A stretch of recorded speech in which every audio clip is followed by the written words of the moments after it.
Alessandro Vieira, na sequência, pelo sistema remoto, a senadora Mara Gabrilli. Obrigado, senhor presidente, senhor ministro. Boa tarde. Eu gostaria de indagar o senhor, com a carreira relativamente curta na diplomacia, como Vossa Excelência chegou ao Ministério das Relações Exteriores. Obrigado, senador. Eu não vejo relação com o tema da comissão. O senhor deixa isso a cargo da comissão e ao cargo da presidência. Faz sentido. Eu quero saber o momento que Vossa Excelência aderiu a esse projeto de governo e a esse perfil ideológico. Repito a pergunta. Como Vossa Excelência, com a carreira que tem na diplomacia brasileira, chegou ao cargo de ministro das Relações Exteriores do Brasil?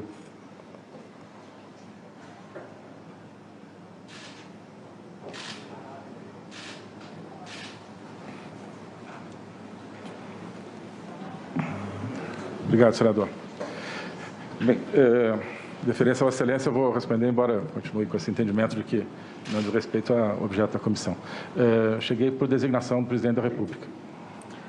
Vossa Excelência não conhecia o presidente da República, nem seu projeto antes da designação que recebeu? Não conhecia o presidente da República até depois da sua vitória na eleição. Claro que conhecia seu programa de governo. O senhor participou de reuniões sobre a Covid, combate à pandemia no Palácio do Planalto? Participei em algumas ocasiões de reuniões onde se falou de diferentes aspectos do combate à Covid no Palácio do Planalto, sim. O senhor pode elencar, mesmo que sucintamente, com quem Vossa Excelência se reuniu? Senador, em várias ocasiões, basicamente com vários ministros, quase sempre sob coordenação, que eu me lembre, do ministro-chefe da Casa Civil, do ministro da Saúde, geralmente ministro da Ciência e Tecnologia e outras autoridades. Assim, Vossa Excelência testemunha sobre a participação de pessoas de fora do quadro oficial do governo em reuniões dessa natureza? Não sou. Todas as reuniões onde Vossa Excelência esteve presente eram formadas apenas por servidores do quadro, seja comissionado ou concursado, da República? Bem, pode ser que em alguma reunião houvesse pessoas que eu não conheço, portanto que eu não sei se eram do quadro da República. O senhor foi demandado em algum momento pelo senhor presidente da República para alguma ação ou omissão específica no combate à pandemia? Não, nunca foi demandado pelo presidente da República, exceto numa ocasião, não como uma crítica, mas como um pedido de esclarecimento. Acho que me referi em alguma pergunta anterior, no momento em que se noticiou que haveria atraso de alguns dias na remessa das primeiras vacinas da Índia. O presidente me ligou especificamente sobre isso, perguntando como estava a situação, e eu relatei. O senhor nunca recebeu nenhum tipo de solicitação para acelerar contatos com fornecedores ou para escolher fornecedores de vacinas ou de insumos por parte do presidente da República? Não. Perfeito. Pelas declarações de Vossa Excelência nessa comissão, pode-se compreender que todas as ações ou omissões do Ministério de Relações Exteriores se deu por orientação técnica do Ministério da Saúde, é isso? O Ministério das Relações Exteriores sempre atuou a partir de uma coordenação nessa área do Ministério da Saúde. A escolha pelo percentual de vacinas da COVAX se deu por orientação técnica do Ministério da Saúde? Sim. O senhor já respondeu, ainda que brevemente, ao senador Ângelo Coronel, mas eu vou repetir a pergunta para poder aprofundar um pouco mais. Por que o Brasil recusou o acordo sugerido pela OMS contra fake news e desinformação durante a pandemia? Acordo esse que foi subscrito por 132 nações, inclusive Estados Unidos e Donald Trump, para dar um exemplo. Sim. Bem, eu acho que não é propriamente um acordo de características mandatórias, o status jurídico do instrumento, o tipo de instrumento, não me recordo exatamente se era uma declaração, um acordo. De toda forma, como eu disse também ao senador Ângelo Coronel, nós avaliamos que esse instrumento poderia conter determinadas expectativas de comportamento do governo brasileiro que pudessem não ser compatíveis com a legislação nacional de proteção à liberdade de expressão e outros aspectos da expressão regulados pela nossa legislação. Era um compromisso para que as nações evitassem, os governos evitassem a disseminação de informação falsa sobre a pandemia, era isso? Basicamente é o que foi alegado, exato. E o Brasil se recusou a subscrever esse documento? O Brasil não quis subscrever esse documento pelas razões que eu apontei. Essa decisão é exclusiva de Vossa Excelência ou ela tem algum tipo de orientação técnica, seja do Presidente da República ou de outro setor? Essa decisão foi minha. Exclusivamente sua. Vossa Excelência tem diversas manifestações públicas curiosas. Eu vou citar só uma delas que me chama a atenção. Abro aspas. Quando você compra a biopolítica do Fique em Casa, talvez esteja ajudando o narcotráfico. Declaração que Vossa Excelência deu em 31 de dezembro de 2020, ou seja, já com a pandemia a pleno vapor, e onde o senhor atribui a uma conduta orientada pelo próprio Ministério da Saúde, que é de dentro do possível evitar a circulação, um potencial auxílio ao narcotráfico. O senhor consegue nos explicar essa declaração? Sim. Eu também, em outros textos, em outras ocasiões, chamei a atenção para o risco de uma ideologização, seja da pandemia, seja de outros aspectos da vida internacional de hoje. Nesse caso, eu fazia referência a essa ideologização, ou seja, a criação, digamos, de determinados parâmetros que não respondem à ciência, que podem responder a determinados interesses. Basicamente isso que eu chamei de, nesse caso, de biopolítica. Não são as orientações concretas de isolamento ou de outras coisas com base em critérios científicos. É a apropriação de determinados aspectos da pandemia para objetivos políticos. E a minha tese, que eu expus claramente nesse texto, é de que várias, digamos, correntes de ação e de opinião, mesmo que inconscientemente ou mesmo que sem deliberação, acabam, digamos, convergindo em torno de determinados interesses. Então, eu apontava que existe uma espécie de um conjunto, um arco de posicionamentos ideológicos que se alimentam uns aos outros e, muitas vezes, infelizmente, se alimentam de aspectos da criminalidade. Se o senhor me permite só, talvez, tentar resumir para quem nos acompanha, para o próprio relator. O cidadão que adota a conduta do isolamento social, porque pode adotar essa conduta, porque a maioria dos brasileiros não pode, infelizmente, não foi provido de condições para fazê-lo, ainda que a ciência recomende. Esse cidadão que escolhe ou tem condições de optar pelo isolamento social, ele não é apenas um idiota, ele é um colaborador do narcotráfico, sob o ponto de vista de toda essa conversa nebulosa de ideologia e, enfim, conspiratória, de que existe alguma ligação entre um cidadão, para não se contaminar e não morrer, ficar em casa, e ele colaborar com traficantes. Eu estou tentando conectar isso porque é incompreensível para mim, sinceramente. O senhor pode tentar minimamente sintetizar o que o senhor quis fazer com esse texto? E, claro, eu li o texto. Perfeito.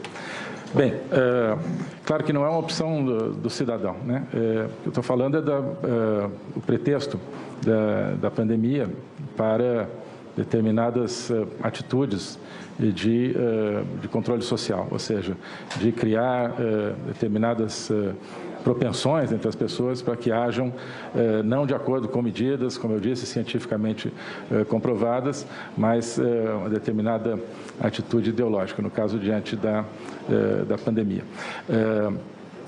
Eu acho que nós podemos observar, e isso aconteceu, acho que comprovadamente em alguns lugares do Brasil, por exemplo, que durante a pandemia houve, acho que, né, em certos casos, aumento de criminalidade, talvez em outros lugares do mundo, não sei, mas o pretexto do uso da pandemia para que digamos, cerceasse determinadas atividades de combate ao crime, me parece que isso esteve presente. Então, é um exemplo dessa conexão. Óbvio que não satisfaz a resposta, mas eu respeito a sua opinião ideológica, senhor ex-ministro. Vossa Excelência, em algum momento, na condição de ministro das Relações Exteriores e, evidentemente, diplomata, orientou o nosso presidente da República com relação aos riscos que o comportamento dele gera, sob o ponto de vista de prejuízo para os interesses nacionais? E exemplifico, quando ele, mesmo que em tom de brincadeira, agride nações amigas ou parceiras comerciais relevantes, o senhor alguma vez orientou o presidente no sentido das consequências dos atos que ele pratica? Bem, senador, eu não acho que nenhum desses atos do presidente tenha prejudicado as nossas relações. Eu sempre procurei conduzir a nossa política externa, claro, de acordo com nossos interesses. O que eu identifiquei ao longo desse período foi que o que se consideram prejuízos à imagem do Brasil no exterior, eles decorreram basicamente de interpretações e notícias completamente equivocadas, oriundas aqui do Brasil, que procuravam criar uma imagem de que havia ou de que há ameaças à democracia no Brasil, o que, a meu ver, é completamente falso, de que há ameaças, de que há uma política de afrontamento aos direitos humanos por parte do governo brasileiro, o que também é falso, ou de que há uma política deliberada de destruição ambiental, o que também é falso. Então, essas três dimensões principais, sempre com base em interpretações totalmente equivocadas da atual realidade brasileira, conduziram a problemas, sim, de imagem no exterior, e não falas do presidente da República. Perfeito. Retomando essa sua compreensão, apenas para deixar claro, essa sua visão da pandemia como uma desculpa para atacar as liberdades no Brasil e no mundo, ela é uma visão exclusiva de Vossa Excelência ou ela é compartilhada pelo governo brasileiro? Não posso falar de outros membros do governo brasileiro. A visão que o senhor descreve não é exatamente essa, de que a pandemia é apenas um pretexto, né? A pandemia pode, eu acho que em alguns casos tem sido usada como pretexto. Eu não estou dizendo que a pandemia é simplesmente um pretexto. Agradeço as suas respostas. Elas, ainda que não sejam objetivas, deixam muito claro quais são os problemas na definição de políticas. O senhor, foi nosso ministro de Relações Exteriores, o senhor nunca foi chamado para tratar sobre a necessária relação com parceiros comerciais estrangeiros. Então, provavelmente alguém tratou disso no combate à Covid. Desculpa, senador, eu não disse que não tinha sido chamado para tratar de relações comerciais, eu não entendi. Eu indaguei a todo instante, e não foi a primeira pergunta, se o senhor foi chamado alguma vez pelo presidente da República para tratar sobre medidas de combate à pandemia. E Vossa Excelência me disse que não. Não, mas eu disse que participei de várias reuniões onde se tratou de combate à pandemia. Mas não foi demandado pelo seu superior hierárquico? Acho que em algumas ocasiões, sim, foram reuniões com o presidente da República. Só para tentar deixar um pouco mais claro, porque eu acho que talvez seja o cansaço do tempo.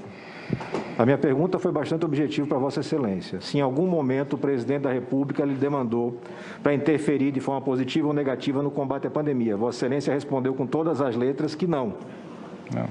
Então, não... E agora o senhor me diz o contrário, desculpe, que então... algumas vezes deve ter sido demandado. Não, desculpe, acho que, se me lembro bem, talvez tenha sido formulada diferentemente a pergunta. Se eu puder, então, reformular as perguntas. De maneira objetiva. Senhor Ernesto, se o senhor me permite, sim. O senador ele foi claro na pergunta. Mas eu posso tentar uma estratégia, os meios não me permitem desenhar. Eu vou tentar ser novamente objetivo apenas falando. Eu perguntei se Vossa Excelência, como ministro das Relações Exteriores, foi em algum momento demandado pelo senhor presidente da República, Jair Messias Bolsonaro, no sentido de ter uma atuação, seja proativa para buscar insumos e vacinas, seja negativa para indicar omissão ou evitar determinados países, parceiros ou fornecedores. O senhor já me respondeu 2 vezes que não, uma vez que sim. Vamos tentar um desempate? Vamos. Eu acho que a interpretação do demandado é que tem sido, talvez, problemática, né? Eu, inicialmente, entendi se Vossa Excelência tinha perguntado se eu havia sido, digamos, cobrado pelo presidente da República no sentido que ele contestasse determinadas ações minhas ou alegadas omissões, né? E eu disse que não, eu apontei um exemplo onde não foi propriamente uma cobrança, mas um pedido de informação específica sobre algo que estava passando. Isso não quer dizer que eu nunca tenha participado de ocasiões com a presença do presidente da República em que se discutiram diferentes aspectos do enfrentamento da Covid. Agradeço a memória de Vossa Excelência pela reativação e aí indago, nessas reuniões, qual foi a linha de estratégia definida pelo governo brasileiro através de seu ministro no tocante ao combate à pandemia?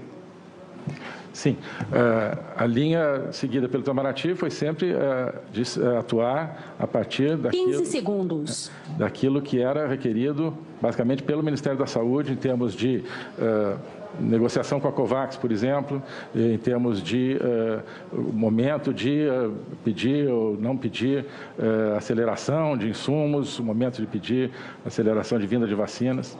Isso nunca partiu do presidente. Ele eventualmente estava nessas reuniões, mas não estava falando sobre o assunto. Não se manifestava.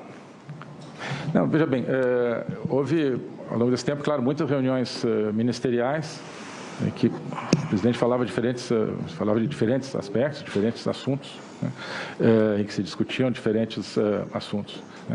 Agora, especificamente, nos aspectos concretos, olha, vamos definir a compra de vacinas de tal país. Né. Isso, decisões normalmente, que eu me recordo, não eram tomadas em reuniões com a presença do presidente, muitas vezes não me lembro de ter participado de reuniões. Vamos tentar, para facilitar o seu trabalho, pedindo a compreensão dos colegas e também de Vossa Excelência. Nessas reuniões, onde nós tínhamos a presença do presidente da República, e o senhor também estava, eu estou pedindo que Vossa Excelência testemunhe sobre o conteúdo destas reuniões. Se elas indicavam no caminho de buscar vacinas, se elas indicavam no caminho de buscar cloroquina, analisando as documentações que recebemos do Ministério, por enquanto só encontrei cloroquina, mas é possível que a gente vai encontrar uma ação mais ativa em busca de vacinas. Qual era a orientação oficial do governo? Porque é muito claro, e com todo direito, eleito que foi, o presidente Jair Bolsonaro exerce o poder de comando. Todos os depoentes que sentaram nessa cadeira foram unânimes nesse sentido. A última palavra sempre foi dele, e é direito dele e foi conferido pelos brasileiros. Ninguém está questionando isso.